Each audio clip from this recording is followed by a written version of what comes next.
Shalom, selamat pagi Bapak Ibu dan saudara-saudari yang terkasih di dalam Yesus Kristus. Sebelum kita mendengarkan firman Tuhan, marilah kita berdoa. Kasih karunia dan damai sejahtera dari Allah Bapa kita dan dari anaknya Tuhan Yesus Kristus menyertai kamu sekalian. Amin. Bapak Ibu dan saudara-saudari yang terkasih, renungan pada pagi hari ini Rabu tanggal 7 Mei 2025 diambil dari 2 Korintus pasal 11 ayat 3. Beginilah firman Tuhan. Tetapi aku takut kalau pikiran kamu disesatkan dari kesetiaan kamu yang sejati kepada Kristus, sama seperti Hawa diperdaya oleh ular itu dengan kelicikannya. Demikianlah firman Tuhan. Saudara-saudari yang terkasih dalam Tuhan Yesus, hari ini kita merenungkan sebuah peringatan dari para rasul, yaitu Rasul Paulus. Peringatan tentang betapa mudahnya hati dan pikiran kita disesatkan dari Kristus. Dalam ayat ini, Paulus mengingatkan kita tentang Hawa yang diperdaya oleh kelicikan ular dan bagaimana hal itu membawa dosa ke dalam dunia. Zaman boleh berubah, tetapi tipu daya iblis tetap sama, membuat kita menjauh dari kesetiaan dan kesederhanaan dalam mengikut Kristus. Paulus berbicara tentang kesetiaan yang sejati dan murni kepada Kristus. Ini bukan tentang pengetahuan yang dalamnya atau aktivitas rohani yang banyak, tetapi tentang hati yang tetap sederhana, tulus, dan setia kepadanya. Sama seperti seorang anak kecil diberikan sebuah mainan sederhana, sebuah bola, ia begitu bahagia, tertawa dan puas. Namun saat ia melihat mainan lain yang lebih canggih di tangan temannya, ia mulai merasa tidak puas.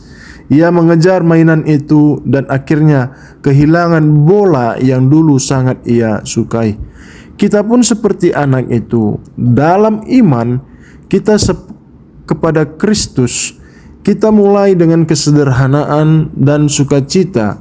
Namun sering waktu, godaan dunia, pemikiran rumit, dan pengaruh luar dapat membuat kita kehilangan kesetiaan yang murni itu.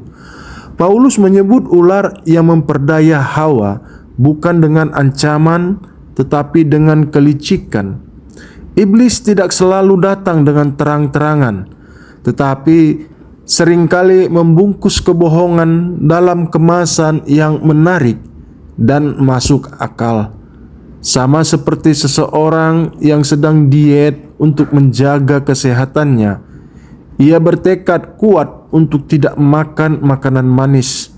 Tapi suatu hari temannya berkata, "Ini hanya sepotong kecil kue, kamu pantas mendapatkannya."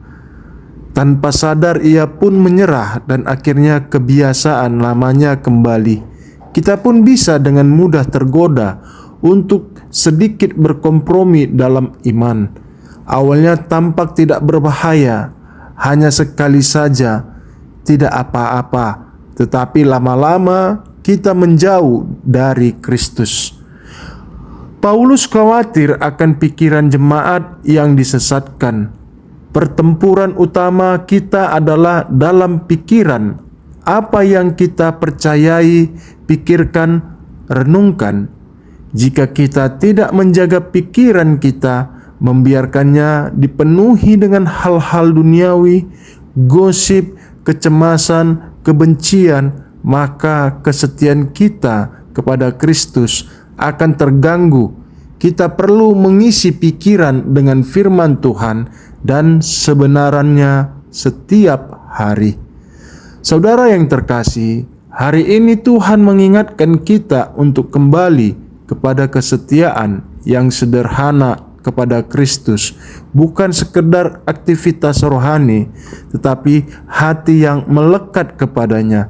Jangan biarkan tipu daya halus dari dunia ini memisahkan kita dari kasih Kristus. Amin. Mari kita berdoa. Tuhan yang Maha Kasih, kami bersyukur atas firman-Mu hari ini yang mengingatkan kami untuk tetap setia dan sederhana dalam mengikuti Engkau. Engkau tahu betapa mudahnya hati dan pikiran kami teralihkan oleh hal-hal dunia ini. Ampunilah kami bila selama ini kami mulai tergoda oleh tipu daya yang halus seperti Hawa yang diperdaya oleh kelicikan si ular. Kami mohon, ya Tuhan, jagalah pikiran kami, taruhlah firman-Mu dalam hati kami, agar kami tidak tersesat. Berikan kami roh kebijaksanaan dan ketekunan, agar kami hidup dengan kasih yang murni dan setia kepada Kristus setiap hari.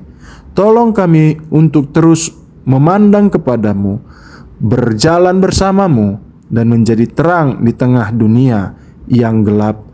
Biarlah hidup kami menjadi persembahan yang menyenangkan di hadapan-Mu. Dalam nama Tuhan Yesus Kristus, kami berdoa dan mengucap syukur. Amin.